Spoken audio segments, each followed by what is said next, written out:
I want to be able to speak out, and I want to remember to be compassionate. The way each of us express these emotions is different. So why I might be a warrior and why you might be a warrior might be completely different. Different type of warriors. Yeah, Gotcha. different, and warriors for different reasons. So what this does is it helps you come back to what your intention for the day is. And we get distracted. I mean, we get distracted by things that are going on in the world. We get distracted by things that are happening on Instagram. We get distracted by all of the different apps that we have going for us, conversations that are happening. So we forget about what we set out to do. So I like to say, focus on what you want to do today. It's one day at a time. And it may be 2 or 3 of the 7 emotions, but pick one.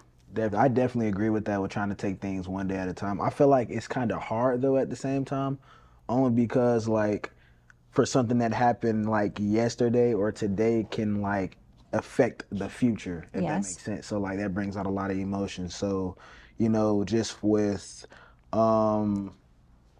for instance, for a game, for instance, you know, practicing throughout the week, you know, you have good practice and bad practices, but you're preparing for Saturday. So I feel like, you know, if I have a bad practice on Tuesday or Wednesday, then I feel like that affects me that next day, because like I'm thinking ahead, kind of like, okay, like if I had a bad practice this week, then it's more than likely the game is going to be bad for me, if that makes sense. Yeah. Which I don't think that way, but I know people sometimes tend to think that way. For sure, but I definitely think that's a good way to go about it. I try to go by, you know, taking one day at a time and one step at a time, and taking things slow.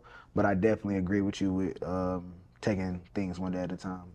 So you said if you had a bad game, it's going to be stuck in your mind, or bad practice, it's stuck in your mind that you had a bad practice, and that's a constant reminder. So we want to get you out of that. Yeah. So I would say, I would wear, in that case, if it was me, I'd say I had a really bad game. I'm going to be optimistic because I know that I want to play a good game, and I'm going to go that direction. I would also, in addition to that, wear resilient. So I'm not going to let this bad thought come in the way of my performance, and I'm going to be resilient. I would wear warrior to work on what I want to do.